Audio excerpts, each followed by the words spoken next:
चलो मित्रों હવે આપણે આગળ જોઈએ કે ભાઈ શ્વસન એટલે શું, શ્વસનના પ્રકારની કાલે આપણે વાત કરી હતી કે ભાઈ કોષમાં રહેલા પોષક દ્રવ્યોનું ઓક્સિજનની હાજરીમાં કે ગેરહાજરીમાં દહન થઈ શક્તિ મુક્ત થવાની ક્રિયા એટલે શ્વસન। तो आ श्वसन की क्रिया है ये बे प्रकारे थाय, जारक श्वसन, अजारक श्वसन। जारक श्वसन अंदर आ प्रत ऑक्सीजन की हाजरी में संपूर्ण दहन थई वधु शक्ति मुक्त थाय छे। तो ऑक्सीजन की हाजरी में कोष में रहेला पोषक द्रव्यों ऑक्सीजन की हाजरी में शरीरना तापमाने संपूर्ण ऑक्सीडेशन थई एटले संपूर्ण दहन थई વધુ શક્તિ મુક્ત થવાની ક્રિયા એટલે જારક શ્વસન, ઓક્સિજનની હાજરીમાં થાય છે। તો જારક શ્વસનની ક્રિયા દરમિયાન 3 તબક્કા ક્રમિક નિયંત્રિત તબક્કા દ્વારા ઉત્સેચકીય દ્વારા પ્રક્રિયાઓ થતી હોય છે। ઉત્સેચક દ્વારા નિયંત્રિત તબક્કાવાર પ્રક્રિયા છે અને દરેક તબક્કે થોડી થોડી શક્તિ શું કરશે, મુક્ત થવાની। તો પહેલો છે ગ્લાયકોલિસિસ, બીજો છે ક્રેબ્સ ચક્ર, ત્રીજો છે ઓક્સિડેટિવ ફોસ્ફોરીકરણ।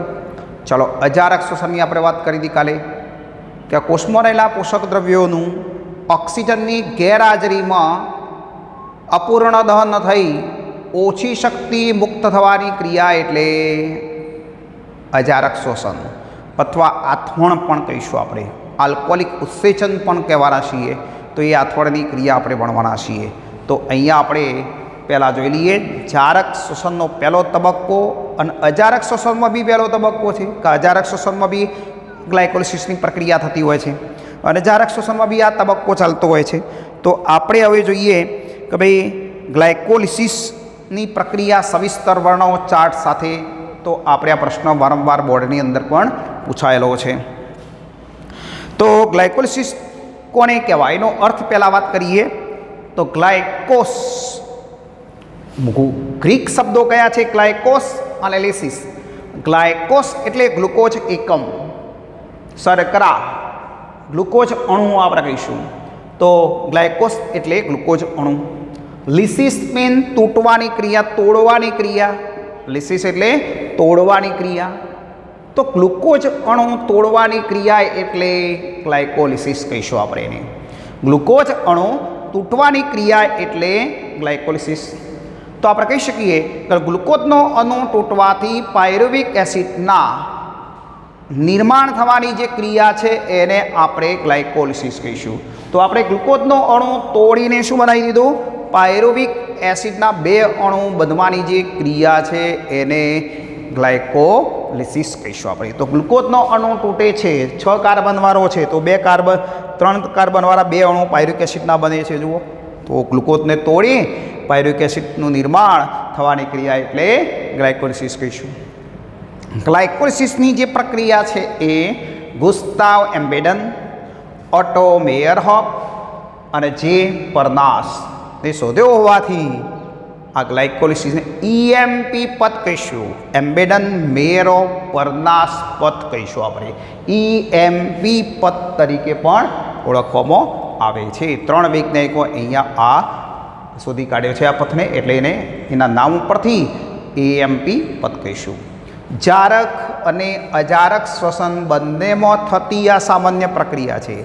જારક શ્વસનનો એ પ્રથમ તબક્કો, અજારક શ્વસનનો એ પ્રથમ તબક્કો। કારણ કે અજારક શ્વસનનો માત્ર ગ્લાયકોલિસિસ થાય છે, ઓક્સિજન ગેરહાજર છે। ક્રેબ્સ ચક્ર કે ઓક્સિડેટિવ ફોસ્ફોરીકરણની ક્રિયા થાય નહીં, કંઈક ઓક્સિજન જોઈએ છે।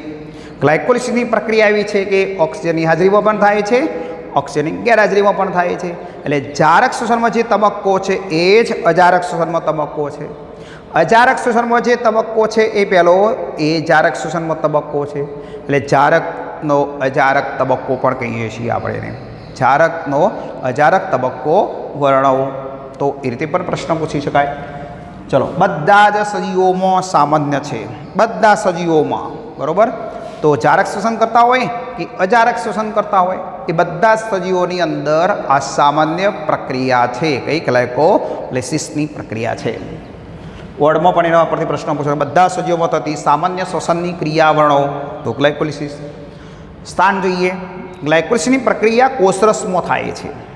ગ્લાયકોલિસિસની પ્રક્રિયા માટેના ઉત્સેચકો કોષના કોષરસમાં આવેલા છે, એટલે કોષરસમાં આ પ્રક્રિયા થાય છે. બરાબર. વનસ્પતિમાં ગ્લુકોઝ શેમાંથી પ્રાપ્ત થાય? આપણે પ્રાણીઓમાં તો કાર્બોદિતનું સ્ટાર્ચનું પાચન થાય એટલે ગ્લુકોઝ બનેલો હોય, રુધિર દ્વારા એ ગ્લુકોઝ કોષમાં પહોંચે છે. પણ વનસ્પતિની અંદર ગ્લુકોઝ પર્ણમાં પ્રકાશ સંશ્લેષણ દ્વારા નિર્માણ પામે છે. બરાબર. આવું પર્ણમાંથી એ વહન પામે છે સુક્રોઝ સ્વરૂપે. તો સુક્રોઝમાંથી ગ્લુકોઝ પ્રાપ્ત કરવામાં આવે છે. તો અહીંયા મૂળના જે કોષો છે, ડાળી શાખાઓ છે, એ બધામાં સુક્રોઝ દ્વારા વહન થતું હોય છે. તો સુક્રોઝનું જલ વિભાજન થાય એટલે ઇન્વર્ટેજ અથવા સુક્રેજ ઉત્સેચકની મદદથી ગ્લુકોઝ વત્તા ફ્રુક્ટોઝમાં રૂપાંતર થાય. ફ્રુક્ટોઝનું રૂપાંતર ગ્લુકોઝમાં થઈ જાય એટલે ગ્લુકોઝનો અહીંયા ઉપયોગ કરવામાં આવશે. તો વનસ્પતિ ગ્લુકોઝ શેમાંથી પ્રાપ્ત કરે? સુક્રોઝમાંથી. કારણ કે વનસ્પતિમાં જે સ્ટાર્ચ છે, ખોરાક જે નિર્માણ પામે સંગ્રહ સ્ટાર્ચ છે, સ્ટાર્ચનું રૂપાંતર સુક્રોઝમાં કરીને વહન પામે છે. એટલે વહન કરવા માટે સુક્રોઝ છે ને સુક્રોઝનું જલ વિભાજન થાય ઇન્વર્ટેજ અથવા સુક્રેજ ઉત્સેચક દ્વારા ગ્લુકોઝ વત્તા ફ્રુક્ટોઝ બનતો હોય છે.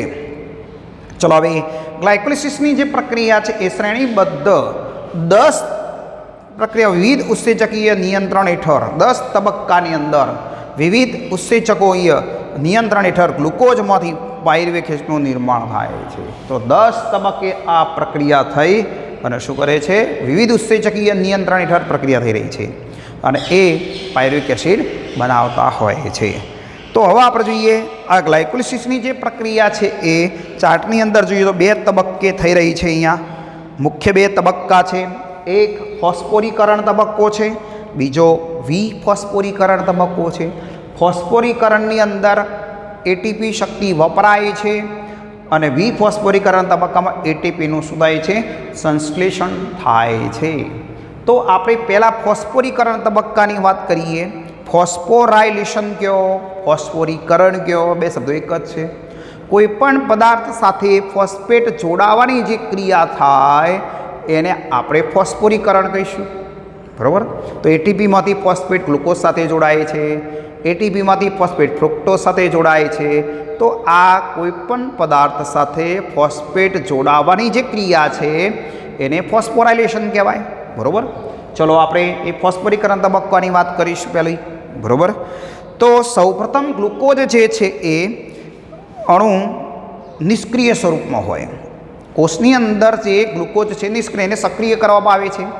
તો એટીપીનો મદદથી ફોસ્ફોરીકરણ થઈ અહીંયા ગ્લુકોઝ જે છે એ એટીપીની મદદથી એ ફોસ્ફોરીકરણ એટલે એટીપીમાંથી ફોસ્ફેટ ગ્લુકોઝના 6થા કાર્બન સાથે જોડાઈ જશે અને ગ્લુકોઝ 6 ફોસ્ફેટમાં કયો છે જે કામ કરશે? હેક્સોકાઇનેઝ.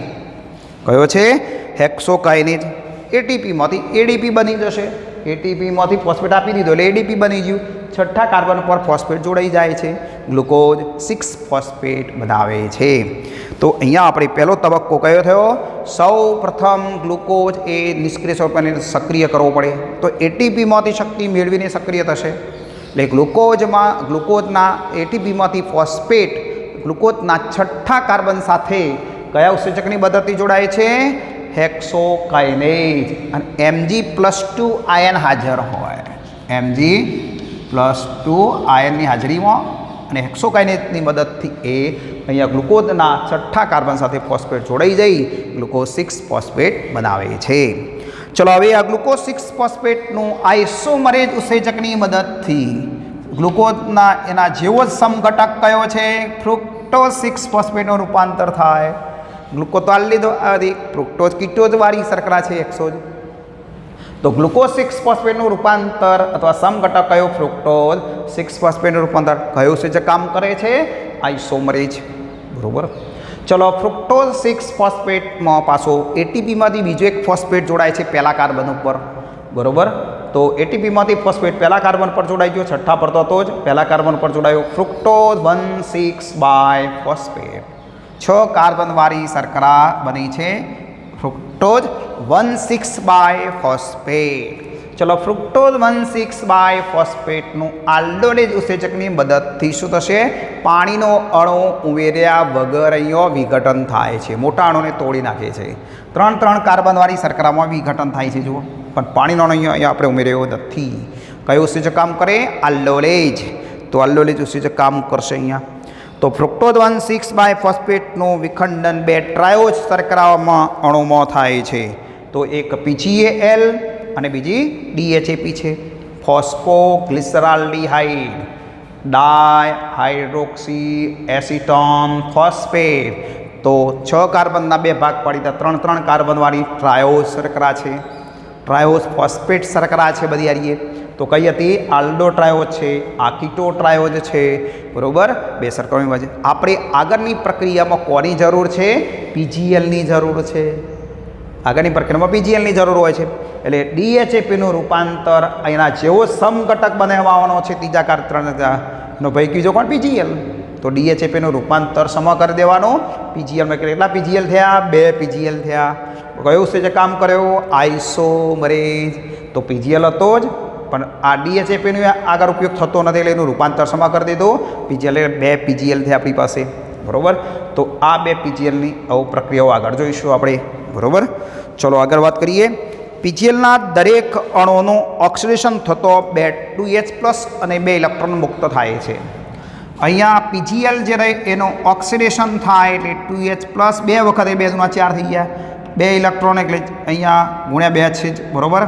તો આપણે 2 ઇલેક્ટ્રોન પણ મુક્ત કરે છે. તો અહીંયા આપણી પાસે શું મુક્ત થયું? PGLનું ઓક્સિડેશન થાય અને અકાર્બનિક ફોસ્ફેટ જોડાય છે. જુઓ પાછો અહીંયા ફોસ્ફેટ બી જોડાય છે, અકાર્બનિક ફોસ્ફેટ જોડાય છે અહીંયા. તો અહીંયા આપણને એ મુક્ત થયેલા હાઇડ્રોજન આયનો જે રહ્યા એ અને ઇલેક્ટ્રોન કોણ મેળવે છે? 2 NAD નાણું મેળવશે. એટલે 2 NADH2 બની જશે. 2 × 4 થઈ ગયા હાઇડ્રોજન, બરાબર. અને 2 ઇલેક્ટ્રોન અંદર વપરાયા. તો બોલો આ NADનું રિડક્શન થયું અને NADH2માં ફેરવા છે, જે ક્યાં જશે? ઓક્સિજન પ્રાપ્ત હોય તો ETSમાં જશે, ઇલેક્ટ્રોન ટ્રાન્સપોર્ટ સિસ્ટમમાં દાખલ થશે. તો અહીંયા PGL છે એના 2 અણુ છે, આપણે ગુણ્યા 2 કરતા જઈએ છીએ દરેકનું, બરાબર. તો અહીંયા 2 ફોસ્ફેટ જરૂર પડી, ઓક્સિજન 2H+, 2 ઇલેક્ટ્રોન મુક્ત થાય, NAD રિડક્શન કરે છે. તો અહીંયા ઇલેક્ટ્રોન ડબલ મુક્ત થવાના, બરાબર.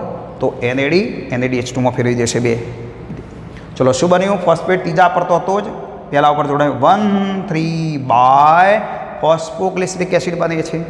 તો અહીંયા સુધી શું થયું? ફોસ્ફેટ જોડાયા છે, ફોસ્ફેટ જોડાયા છે એટલે પદાર્થ સાથે ફોસ્ફેટ જોડાવાની ક્રિયા એટલે ફોસ્ફોરીકરણ કહીશું આપણે. બોલો આટલા સુધી ક્લિયર? ફોસ્ફોરીકરણ તબક્કો. તો અહીંયા આપણને 1,3 બાય ફોસ્ફોગ્લિસરિક એસિડના 2 અણુઓ બની ગયા, 2 ગુણ્યા કરી દીધા છે આપણે જુઓ, બરાબર. ચલો હવે વિફોસ્ફોરીકરણ તબક્કો જોઈશું. બોલો ક્લિયર આટલા સુધી? તો અહીંયા આપણે વિફોસ્ફોરીકરણ તબક્કો શરૂ કરીએ. વિફોસ્ફોરીકરણ એટલે ફોસ્ફેટ કોઈપણ પદાર્થમાંથી છૂટો પડે. કોઈપણ પદાર્થમાંથી ફોસ્ફેટ છૂટો પડવાની, મુક્ત થવાની જે ક્રિયા છે એનું શું કહેવાય? વિફોસ્ફોરાયલેશન પણ કહીશું અને વિફોસ્ફોરીકરણ પણ કહીએ છીએ. ચલો હવે વાત કરીશું. તો 1,3 બાય ફોસ્ફોગ્લિસરિક એસિડનું વિફોસ્ફોરીકરણ થયેલું પહેલા કાર્બન ઉપરનો ફોસ્ફેટ છૂટો પડે છે, કારણ કે ગુણ્યા 2 છે એટલે 2 ફોસ્ફેટ છૂટા પડે, એ આધારકમાં મુક્ત થશે. કારણ કે આ પ્રક્રિયા ક્યાં થાય છે? કોષ રસના આધારકમાં થાય છે. તો આધારકમાં એ મુક્ત થયા અને 2H+ 2 ફોસ્ફેટના રહ્યા એ ADP સાથે જોડાઈ જશે આધારકમાં અને 2 ATPનું નિર્માણ કરશે. એટલે આ ક્રિયાને આપણે આધારક સ્તરે ફોસ્ફોરીકરણ થયું કહેવાય. ભણો છો વિફોસ્ફોરીકરણ. આમાંથી આ પદાર્થમાંથી 1,3 બાય ફોસ્ફોગ્લિસરિક એસિડમાંથી ફોસ્ફેટ છૂટો પડ્યો, મુક્ત થયો આધારકમાં, અને એ આધારકમાં મુક્ત થયેલો ફોસ્ફેટ ADP સાથે જોડાઈ જશે આધારકમાં જઈ, બરાબર. અને એ 2 ATP બનાવશે. આ ક્રિયાને આધારક ફોસ્ફોરીકરણ કહેવાય. આધારક સ્તરે ફોસ્ફોરીકરણ થયું, આધારકમાં જઈને જોડાઈ ગયો, અહીંથી તો મુક્ત થયો વિફોસ્ફો, બરાબર. અહીંયાથી ફોસ્ફેટ મુક્ત થઈ ગયો પણ એ આધારકમાં જઈને જોડાઈ ગયો, કોની સાથે? ADP સાથે જોડાઈ ગયો અને 2 ATPનું નિર્માણ કરી આપે છે આધારકમાં. ચલો શું વધ્યું? પહેલા ઉપરથી છૂટો પડે એટલે 3 વધ્યા, 3 ફોસ્ફોગ્લિસરિક એસિડ. અને PGA પણ કહીશું આપણે, બરાબર. 3 PGA પણ કહેવાય, 2 અણુઓ છે રહે, બરાબર. આવો 3 ફોસ્ફોગ્લિસરિક એસિડનું રૂપાંતર બીજા ઉપર છે, બીજા ઉપર ફોસ્ફેટ જાય તો સુધી જાય 2PGA તે બની જશે. ત્રીજા પર હતો તો બીજા પર આવ્યો એટલે શું થઈ જશે? 2PGA બની જશે.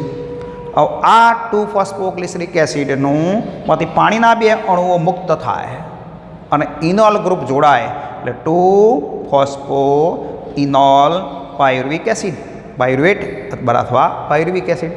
તો PEP કહેવાય ને, આનું શું કહેવાય? PEP, phospho enol pyruvic acid. બરાબર. તો ફોસ્ફો ઇનોલ પાયરુવિક એસિડ કહીશું આપણે એને. ચલો હવે 2PGA બની ગયા, પાણીનો અણુ દૂર થયો તો 2PEPના અણુ બની ગયા, બીજા ઉપર ફોસ્ફેટ છે એટલે, અને 2 અણુઓ છે રે.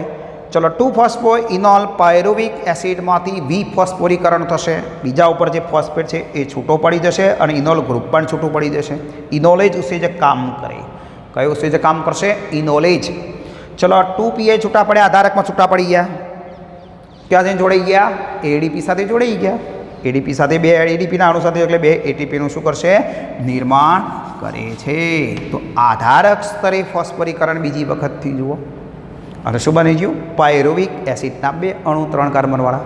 તો આ પાયરુવિક એસિડ 3 કાર્બનવાળો છે એવા 2 અણુ બનતા ગયા, કા 2 PGL હતા એટલે આપણી પાસે. તો બોલો ફોસ્ફેટ છૂટા પડ્યા, વિફોસ્ફોરીકરણની ક્રિયાથી તૈયારીએ અને ATPનું નિર્માણ કર્યું. અહીંયા કોનું નિર્માણ કર્યું? ATPનું નિર્માણ થાય છે. ચલો હવે પરિણામની આપણે વાત કરીશું. કા પ્રક્રિયા દરમિયાન આપણને શું મળ્યું છે એની ગણતરી કરીને સમીકરણની વાત કરીશું. બરાબર.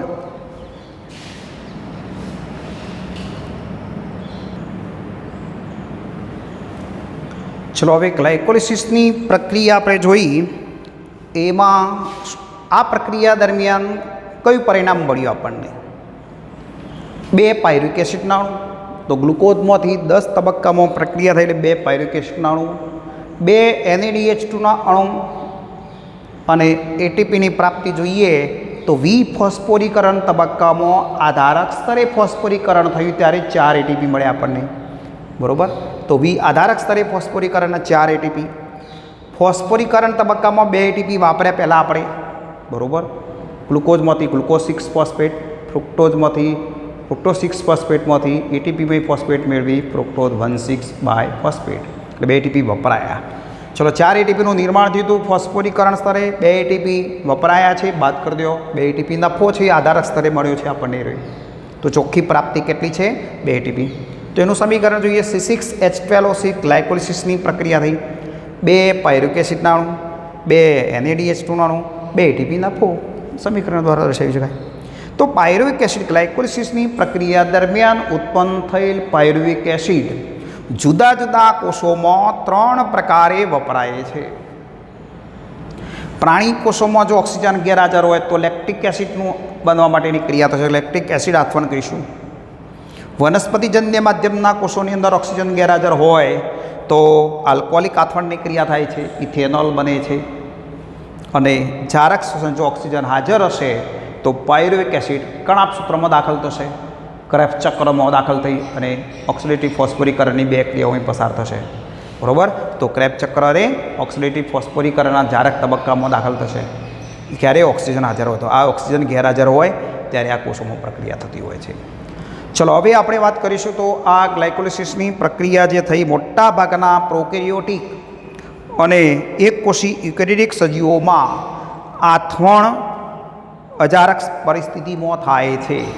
અજારક પરિસ્થિતિમાં જ આથવણ થાય. કયા? પ્રોકેરિયોટિક સજીવો અને એકકોષી યુકેરિયોટા સજીવોની અંદર આ ક્રિયા થતી હોય છે આથવણની. તો એની આથવણની આપણે વાત કરવા માગવાના છીએ હવે.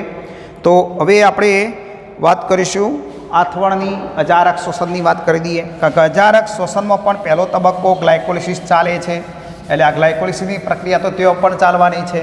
બરાબર.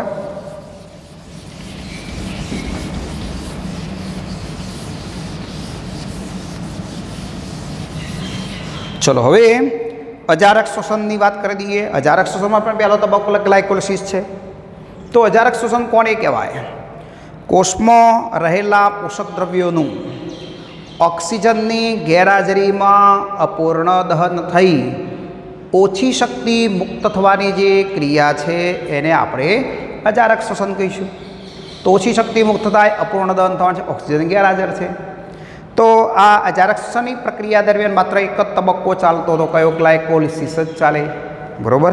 તો અહીંયા આ પ્રક્રિયામાં CO2 અને કાર્બનિક સંયોજનો ઇથાઇલ આલ્કોહોલ અને લેક્ટિક એસિડ બને છે. અને અજારક શ્વસન દરમિયાન પાણીનો અણુ બનતો નથી. અહીંયા પાણીનો અણુ બનશે નહીં. બરાબર. CO2 અને કાર્બનિક સંયોજનો છે, ઇથાઇલ આલ્કોહોલ છે અથવા આપણે લેક્ટિક એસિડ બનતો હોય છે. તો અહીંયા આપણે જોઈ રહ્યા છીએ કે ભાઈ ગ્લુકોઝમાંથી ઓક્સિજન ગેરહાજરીમાં દહન થયું ત્યારે આપણે શું બન્યું? ઇથેનોલ બન્યો. શું બન્યું? ઇથેનોલ બન્યો છે. અહીંયા કોણ બન્યું છે? ઇથેનોલ બને છે. અહીંયા કોણ બને છે? લેક્ટિક એસિડ બને છે. બરાબર.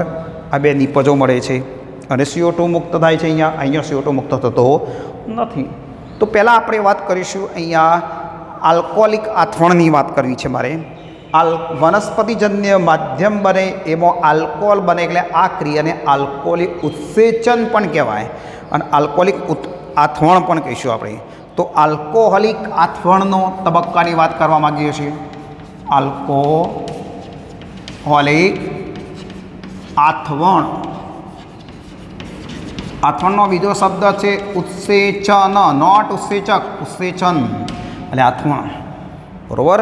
આલ્કોહોલ ઇથેનોલ બને છે એટલે આલ્કોહોલીય ઉત્સેચન કહેવાના છે આપણે. વનસ્પતિજન્ય માધ્યમની અંદર ઈસ્ટ છે એની અંદર થતું હોય છે મોટાભાગે. તો અહીંયા આપણે જોઈએ એક અજારક શ્વસનથી ગ્લુકોઝનું અપૂર્ણ ઓક્સિડેશન થાય છે. વિવિધ તબક્કાઓમાંથી પાયરુવેક એસિડનું CO2 અને ઇથાઇનોલમાં રૂપાંતર થતું હોય છે. તો ગ્લાયકોલિસિસની પ્રક્રિયા તો ચાલે જ. ગ્લુકોઝમાંથી ગ્લાયકોલિસિસની પ્રક્રિયા થાય એટલે 2 પાયરુવેક એસિડના અણુ અને 2 NADH2 પ્રાપ્ત થાય અને 2 ATP આપણો નફો હતો એ જ પ્રાપ્ત થવાનો. કેટલો? 2 ATP નફો હતો એ પ્રાપ્ત થવાનો. ઓક્સિજન ગેરહાજર છે એટલે આગળ કોઈ પ્રક્રિયા થશે નહીં. બરાબર. એટલે પાયરુવેક એસિડનું અન્ય કાર્બનિક સંયોજનમાં રૂપાંતર થઈ જાય છે. તો ગ્લુકોઝનું ગ્લાયકોલિસિસની પ્રક્રિયાથી ભણીને આવ્યા છીએ આપણે. 2 પાયરુવેક એસિડ અણુઓ બને. હવે આ પાયરુવેક એસિડ વનસ્પતિજન્ય માધ્યમમાં તો આ જ પ્રક્રિયા ડબલ થાય. પ્રાણીજન્ય માધ્યમ હોય તો આ 2 પ્રક્રિયા પાયરુવેક એસિડ 2 હોય. બરાબર. એ પણ 2 હોય તો આ પ્રક્રિયા થઈ જાય. બરાબર. તો આપણે વનસ્પતિજન્ય માધ્યમની અંદર વાત કરીએ પહેલાં કે પાયરુવેક એસિડ જે છે એનો ડીકાર્બોક્સિલેશનની ક્રિયા થાય. ડીકાર્બોક્સિલેશન એટલે કોઈપણ પદાર્થમાંથી CO2 મુક્ત થવાની જે ક્રિયા છે એને ડીકાર્બોક્સિલેશન કહેવાય. તો CO2 દૂર થાય છે જો આમાંથી, તો આપણે આ CO2 દૂર કરી દઈએ. આ CO2 દૂર કરી દીધો. ચલો તો નીકળી ગયો. તો આ H અહીંયા લાવી દો. CH3 H અહીંયા લાવ્યા CHO. તો એસિટાલ્ડીહાઇડ બનશે. કયો છે જે કામ કરે છે? અહીંયા ડીકાર્બોક્સિલેશન. સન કાઢીને એ જ પ્રત્યય લગાડી દો. તો ડીકાર્બોક્સિલેજ અને TPP નો ઉપયોગ થાય છે. TPP એટલે થિયામિન પાયરોફોસ્ફેટ છે. થિયામિન પાયરોફોસ્ફેટ એ TPP અને ઉત્સેચક કયો છે? ડીકાર્બોક્સિલેટની મદદથી ડીકાર્બોક્સિલેશન થવાથી CO2 નો અણુ મુક્ત થઈ એસિટાલ્ડીહાઇડ બને છે. હવે અહીંયા CO2 મુક્ત થયેલો છે, ધ્યાન રાખજો. બરાબર. ચલો એસિટાલ્ડીહાઇડનું રિડક્શન થશે કોની મદદથી? આ પાયરુવેક એસિડમાં NADH2 ઓક્સિજન હાજર નથી એટલે વપરાવાના જ નથી. એ અહીંયા રિડક્શનમાં વપરાઈ જશે. તો ચલો એક NADH2 એક પાયરુવેક એસિડના રિડક્શનમાં વપરાય છે, બીજો પાયરુવેક એસિડ હશે બીજામાં વપરાશે. બરાબર. તો આપણે એક પ્રક્રિયા આવી ચાલે ગુણ્યા 2 કરી દેવામાં વનસ્પતિજન્ય માધ્યમમાં, પ્રાણીજન્ય માધ્યમમાં તો આનું ગુણ્યા 2 કરી દેવાના પ્રાણીજન્ય માધ્યમમાં. બરાબર. તો આપણને અહીંયા એસિટાલ્ડીહાઇડનું રિડક્શન થશે NADH2 ની મદદથી. એટલે હાઇડ્રોજન આને આપી દેશે. NAD મુક્ત થઈ ગયો. ચલો હાઇડ્રોજન મૂકી દીધો. વચ્ચે અહીંયા CH3 CH2OH C2H5OH કહેવાય. C2H5OH. તો આનું બીજું નામ છે C2H5OH. ઇથેનોલ બની ગયો. આલ્કોહોલ બની ગયો. ઈસ્ટ દ્વારા આથવણની ક્રિયા થતી હોય છે ઈસ્ટોની મદદથી. ઇડલી, ઢોકળા, ખમણ, પાવ, બ્રેડ આ બધું બનાવવા માટે આથો લાવવામાં આવે છે. ખમણ ફૂલે છે, જલેબીનો આથો લાવવામાં આવે છે. બરાબર. તો જલેબી બનાવવા પણ લોટને પલાળી રાખવામાં આવે. તો તો એ આથવણની ક્રિયા થાય છે. કઈ ક્રિયા થાય છે? આથવણ આલ્કોહોલ બને છે અને CO2ના કારણે ફૂલે છે, પોચા બને છે. તો અહીંયા પાવ, બ્રેડ, પછી આલ્કોહોલિક પીણા બનાવવા માટે પણ ઉપયોગ થતો હોય છે આનો. આલ્કોહોલ, ઇથેનોલ એ દારૂ જ છે, આલ્કોહોલ છે. તો આલ્કોહોલ બનાવવા માટેની પ્રક્રિયા પણ આ જ થાય છે. બરાબર. ગ્લુકોઝનું અહીંયા પ્રક્રિયા થઈને બને. ગુણ્યા 2 કરી દો. 2 પાયરુવેક એસિડ બન્યા છે. બરાબર. તો આ ઈસ્ટની અંદર આ ક્રિયા થતી હોય છે. તો અહીંયા આપણે આલ્કોહોલ, ગ્લુકોઝ જે એસિડ કે આલ્કોહોલનું નિર્માણ કરતી ઉત્પાદનની પ્રક્રિયાઓ હાનિકારક છે જરીએ. જ્યારે આલ્કોહોલનું પ્રમાણ 13%થી વધારે હોય ત્યારે ઈસ્ટ માટે ઘાતક છે, મૃત્યુ પામી જાય. ઈસ્ટ આથવણની ક્રિયા પછી થઈ શકે નહીં, ઈસ્ટ મરી જાય, નાશ પામે છે. કેટલું પ્રમાણ? 13%થી વધી જાય તો. નૈસર્ગિક રીતે આથવણ દ્વારા પ્રાપ્ત જે પીણા છે એની અંદર આલ્કોહોલની મહત્તમ સાંદ્રતા 15થી 16% હોય છે. કેટલો આલ્કોહોલ હોય છે? 15થી 16% આલ્કોહોલ હોય છે. નૈસર્ગિક રીતે આથવણની ક્રિયા દ્વારા જ્યારે આલ્કોહોલ બનાવવામાં આવે છે એ આલ્કોહોલનું સાંદ્રતા કેટલી છે?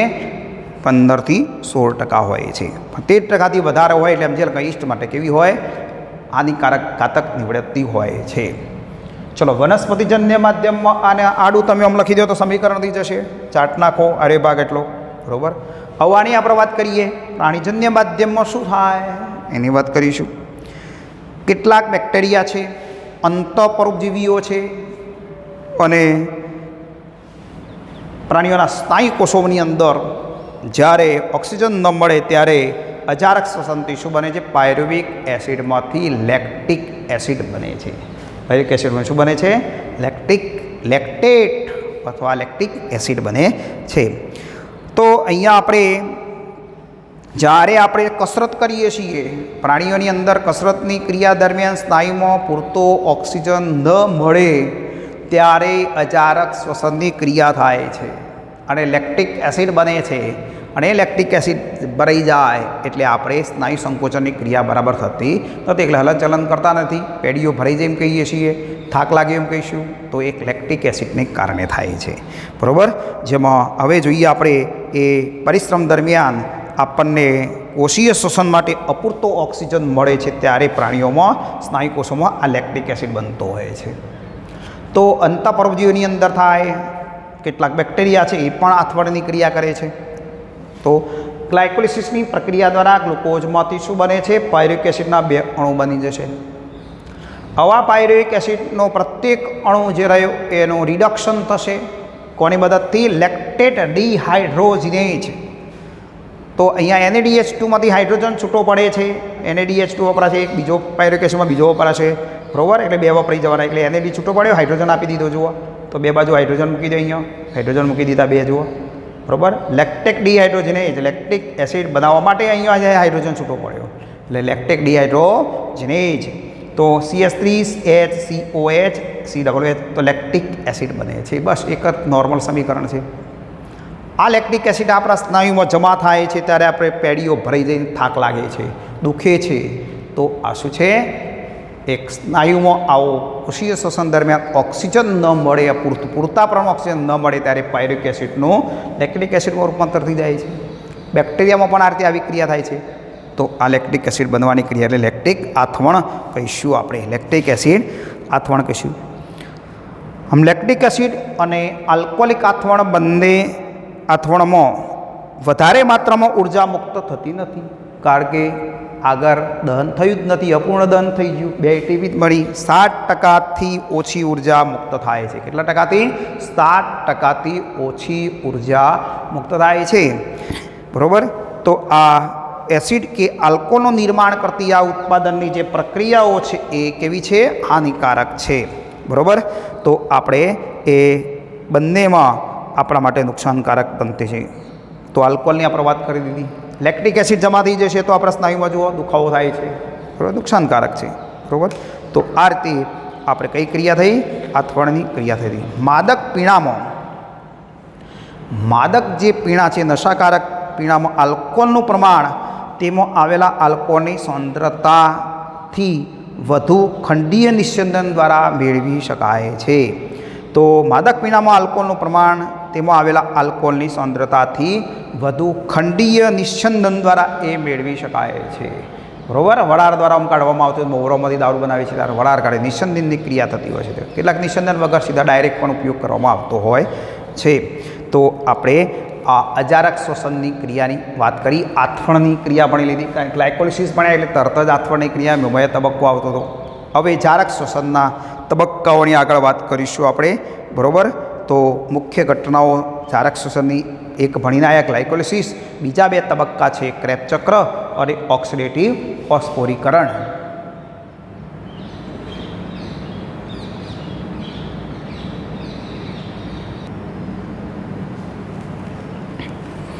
ચલો મિત્રો, હવે ગ્લાયકોલિસિસની પ્રક્રિયા આપણે જોઈ લીધી. તો જારક શ્વસનની પ્રક્રિયાના 3 તબક્કા હતા આપણી પાસે, બરાબર. તો કાર્બનિક પદાર્થોનું ઓક્સિજનની હાજરીમાં સંપૂર્ણ ઓક્સિડેશન થઈ CO2 પાણી અને વધુ પ્રમાણમાં શક્તિ મુક્ત થાય છે. આ પ્રક્રિયા જારક શ્વસન કહેતા હતા આપણે. તો જારક શ્વસનની પ્રક્રિયા દરમિયાન 3 તબક્કા હોય.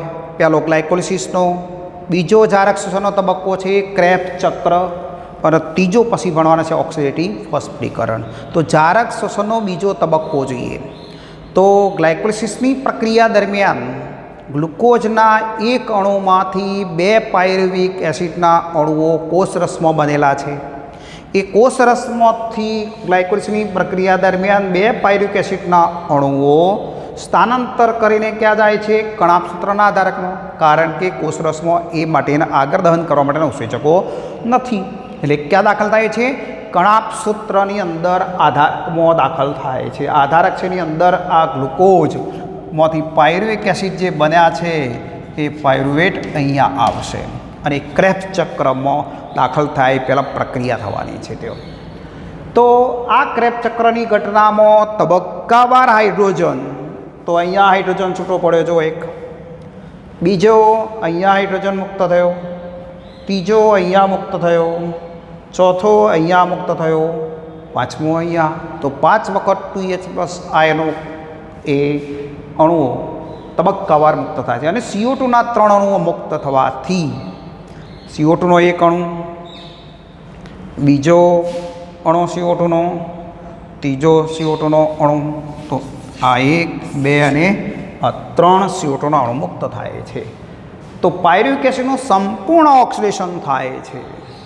તો ક્રેબ્સ ચક્રની ઘટનામાં તબક્કાવાર હાઇડ્રોજન 2H+ આયનો અને 3 CO2ના અણુ મુક્ત થવાથી પાયરુવિક એસિડનું પૂરેપૂરું અથવા સંપૂર્ણ જૈવિક ઓક્સિડેશન થાય છે. તો આ પ્રક્રિયા ક્યાં થઈ રહી છે? ક્રેબ્સ ચક્ર એ કોષ કણાભસૂત્રના આધારકમાં થાય છે. કણાભસૂત્રના આધારકમાં થશે. કોષરસ જેવો ભાગ છે એ મેટ્રિક્સ અથવા આધારક વિશે એની અંદર થાય છે. હવે આપણે પહેલા તબક્કો જો ભણવો છે કે પાયરુવિક એસિડનું એસિટાઇલ કોએન્ઝાઇમમાં રૂપાંતર પહેલાં કરવું પડે, પછી એ ક્રેબ્સ ચક્રમાં દાખલ થશે. તો પાયરુવિક એસિડ સીધો ક્રેબ્સ ચક્રમાં દાખલ થતો નથી. એ પાયરુવિક એસિડનું રૂપાંતર શેમાં થાય છે? એસિટાઇલ કોએન્ઝાઇમમાં રૂપાંતર થાય, એની વાત કરીએ આપણે. તો અહીંયા આપણે કહી શકીએ કે કોષરસમાં આવેલ ગ્લુકોઝનું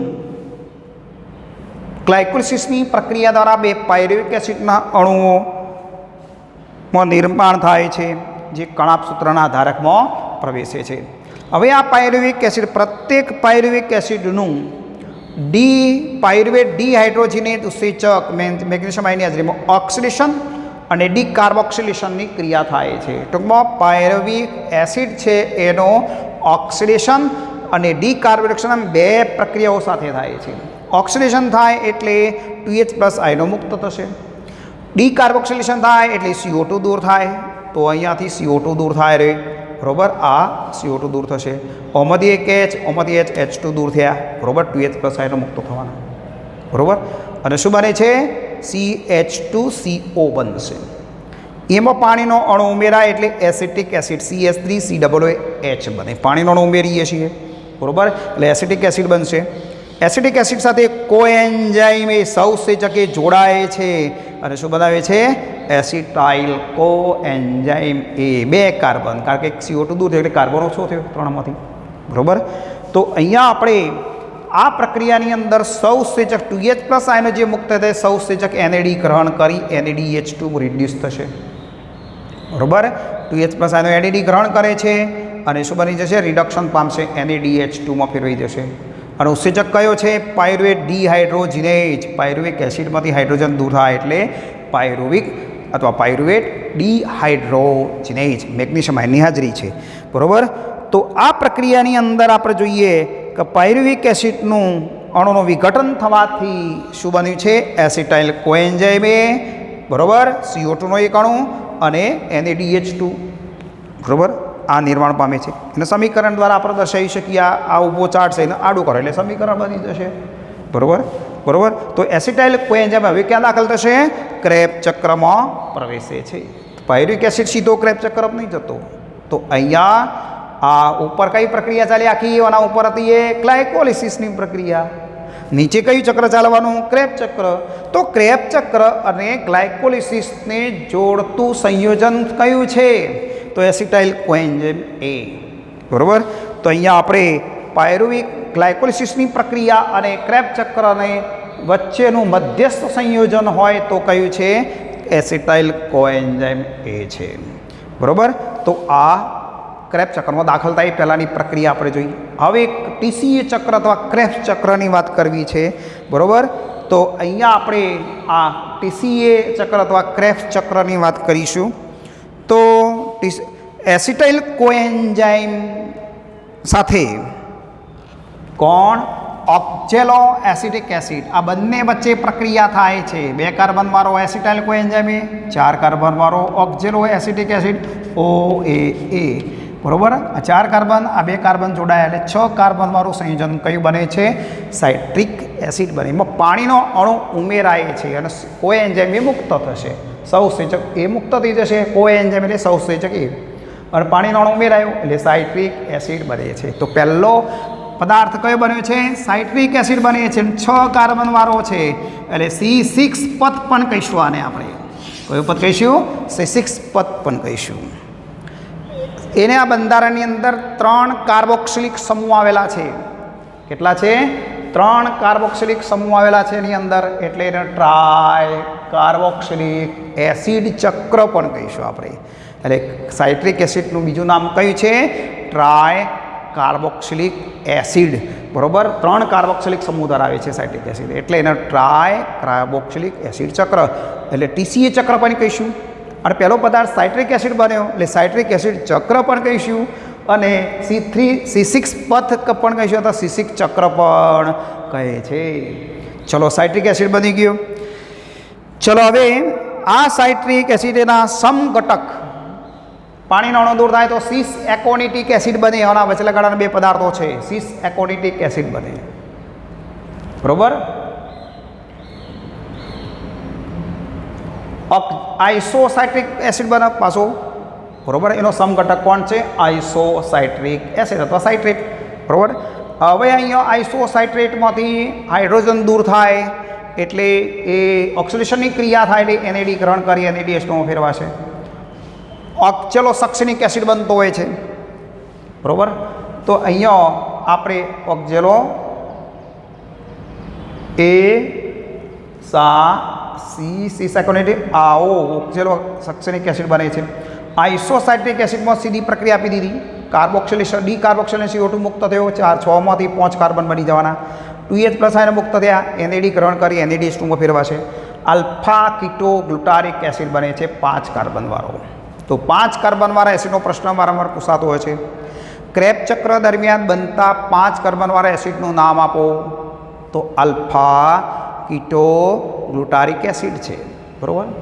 ચલો, એની અંદર કોઈ એન્ઝાઇમ જોડાઈ જાય છે પાછું, CO2 દૂર થાય છે એટલે 4 કાર્બન બની જવાના, 2H+ આયનો દૂર થશે, NAD ગ્રહણ કરી NADH2માં ફેરવાશે. ચલો, 1 કાર્બન ઓછો થયો એટલે 4 કાર્બન કયો? સક્સિનાઇલ કોએન્ઝાઇમ એ બની ગયો 4 કાર્બનવાળો. સક્સિનાઇલ કોએન્ઝાઇમ એ બને છે. આ સક્સિનાઇલ કોએન્ઝાઇમ એમાંથી કોએન્ઝાઇમ એ પાછું દૂર થઈ જશે જુઓ સહજ.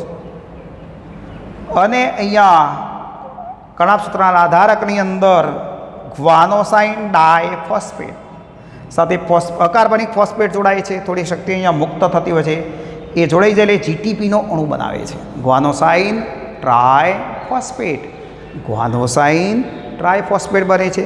બરાબર. ચલો હવે એક જીટીપીમાંથી ફોસ્ફેટ કોને આપી દે છે? એડીપીને આપી દે છે. એટલે એડીપી સાથે ફોસ્ફેટ જોડાઈ જાય શું બને? એક એટીપીનો અણુ બને. બરાબર. અહીંયા તો અહીંયા આપણને શું બની જશે? સક્સિનિક એસિડ બનશે. બરાબર.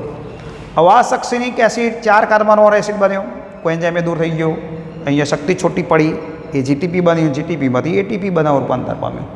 ચલો 4 કાર્બનવાળો સક્સિનિક એસિડમાંથી ઓક્સિડેશનની ક્રિયા દ્વારા ડિહાઇડ્રોજિનેશનની ક્રિયા થાય છે. ડિહાઇડ્રોજિનેશન, હાઇડ્રોજન 2H+ આયનો મુક્ત થાય છે. એ એફએડી ગ્રહણ કરે છે, ફ્લેવિન એડેનાઇન ડાયન્યુક્લિયોટાઇડ. તો એફએડી ગ્રહણ કરી એફએડીએચ2માં ફેરવાશે.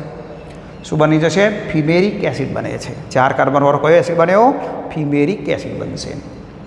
આ 4 કાર્બન ફિમેરિક એસિડમાં પાણીનો ઉમેરાય તો પાછો મેલિક એસિડ બને છે. મેલિક એસિડમાંથી હાઇડ્રોજન પાછા દૂર થાય છે. જુઓ ડિહાઇડ્રોજિનેશનની ક્રિયા થાય છે. તો એનએડી ગ્રહણ કરી એનએડીએચ2માં ફેરવાય. 4 કાર્બનવાળો કયો એસિડ બન્યો? ઓક્ઝેલો એસિડિક એસિડનું પુનઃનિર્માણ થાય છે. આ ઓક્ઝેલો એસિડ પાછો એસિડાઇલ કોએન્ઝાઇમે જોડાય એટલે ચક્ર ચાલ્યા જ કરે છે. જુઓ બરાબર. તો આ રીતે ક્રેબ ચક્રની અંદર પ્રક્રિયાઓ થતી હોય છે. તો અહીંયા કેટલીક જગ્યાએ 2 પ્રક્રિયાઓ સાથે થયેલી જોવા મળે છે. અહીંયા જુઓ ડીકાર્બોક્સિલેશન અને ડિહાઇડ્રોજિનેશન. ડીકાર્બોક્સિલેશન, ડિહાઇડ્રોજિનેશન 2 પ્રક્રિયાઓ ત્યાં થઈ છે. અહીંયા માત્ર કઈ પ્રક્રિયા થઈ છે? ડિહાઇડ્રોજિનેશનની. હાઇડ્રોજન દૂર થવાની છે. જો ડિહાઇડ્રોજિનેશન. બરાબર. તો આપણે અહીંયા શું મળે છે એની વાત કરીશું હવે. તો ફિમેરિક એસિડમાં પાણીનો અણુ ઉમેરાય, મેલિક એસિડ બતાવેલો છે આપણે અહીંયા ધ્યાન રાખજો. અહીંયા પણ પાણીનો અણુ ઉમેરાય તારે અહીંયા જુઓ ઉમેરાતો હોય છે તારે સક્સિનિક એસિડ બનતો હોય છે, બરાબર બતાવેલો નથી. હવે પરિણામની વાત કરીએ કે પાયરુવિક એસિડનો એક અણુ ક્રેબ ચક્રમાંથી પસાર થાય. અહીંયા પાયરુવિક એસિડનો એક અણુ આપણે ક્રેબ ચક્રમાંથી પસાર થયો ત્યારે આપણને શું પ્રાપ્ત થયું? તો 3 CO2ના અણુ, 1 2 અને આ 3 CO2ના અણુ પ્રાપ્ત થાય છે. 3 CO2ના અણુ પ્રાપ્ત થયા. ચલો 5 વખત 2H+ આયનો મુક્ત થયા છે. 1 વખત, બીજી વખત, ત્રીજી વખત, ચોથી વખત અને 5 વખત. તો 5 વખત 2H+ આયનો મુક્ત થયા છે. એમાં 4 NADA ગ્રહણ કરેલા છે અને 1 FADH2 બનેલા છે. બરાબર. તો આપણે 4 NADH2, 1 NADH2, 2 NADH2, 3 NADH2 અને 4 NADH2 થઈ ગયા. 1 FADH2 છે, 5 થઈ ગયા કુલ. બરાબર. એટીપીનો એક અણુ મુક્ત થાય છે. તો એટીપીનો એક અણુ છે, એટીપીનો એક અણુ છે. તો અહીંયા ગ્લુકોઝના એક અણુમાંથી ગ્લાયકોલિસિસની પ્રક્રિયા દરમિયાન પાયરુવિક એસિડના 2 અણુઓ બનતા હતા. બરાબર. તો એક ગ્લુકોઝના અણુનું સંપૂર્ણ દહન કરવા માટે ગ્લુકોઝમાંથી ગ્લાયકોલિસિસની પ્રક્રિયા એટલે 2 પાયરુવિક એસિડ બન્યા હતા. તો 1 પાયરુવિક એસિડનું ચક્ર ચાલ્યું. તો ગ્લુકોઝનું સંપૂર્ણ દહન કરવું હોય તો 2 પાયરુવિક એસિડનું દહન કરવા માટે કેટલા ચક્રો જોઈએ? 2 ક્રેબ ચક્રો ચાલે છે. કેટલા ક્રેબ ચક્રો ચાલતા હશે? 2 ચાલતા હોય. તો 2 પાયરુવિક એસિડ 2 ચક્રોમાં જુદા જુદા આમ દાખલ થશે. તો શું ઉત્પન્ન થાય? 6 CO2 થાય. 3 દુના 6 CO2, 5 દુના 10 2H+, તો 4 દુના 8 NADH2, 1 ગુણ્યા 2 કરે 2 FADH2 અને એટીપીના 1ની જગ્યાએ 2 અણુ થઈ જાય. ડબલ કરી દો. બરાબર. તો આટલા અણુઓ બને સર્જાય છે. એના સમીકરણ દ્વારા પણ દર્શાવી શકાય. બરાબર.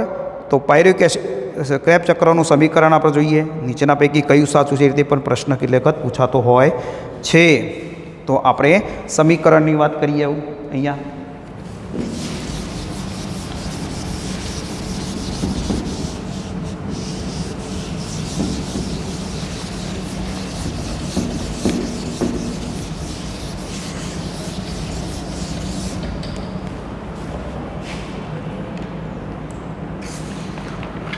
પાયરુવિક એસિડ,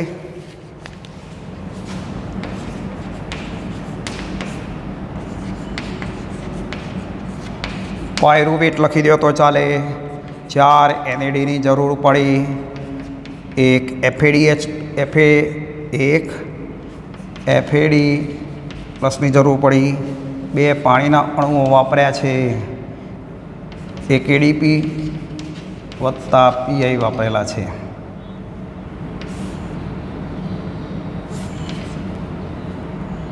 કણાપ સૂત્ર આધારકમાં પ્રક્રિયા ચાલી. શું બન્યું?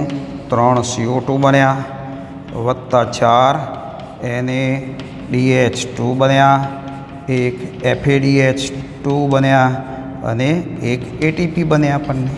બરાબર. આ સમીકરણમાં આપણે ગુણ્યા 2 કરી દો. બરાબર. એટલે ગ્લુકોઝનું માંથી 2 પાયરુવિક એસિડનું દહન થયેલું બતાવશે. બોલો ક્લિયરિટી? ઓકે. તો આ ક્રેબ્સ ચક્રની વાત થઈ. ક્રેબ્સ ચક્ર દરમિયાન 1 ATP બન્યા છે અને 5 વખત 2H+ આયનો ગ્રહણ કર્યા છે. એમાં 4 વખત NAD ગ્રહણ કર્યા, NADH2, 1 વખત FADH2 બનેલા છે. બરાબર. અને CO2ના 3 અણુઓ, એ તો CO2 કોઈ ઉપયોગમાં નથી આવતા, એટલે આપણે ઉચ્છ્વાસ દ્વારા બહાર કાઢવાના છીએ કોષમાંથી. બરાબર. તો હવે ઇલેક્ટ્રોન પરિવહન તંત્રની વાત કરીશું આવતા લેક્ચરની અંદર. આપણે ઓક્સિડેટિવ ફોસ્ફોરીકરણનો ત્રીજો તબક્કો જોવાના છે.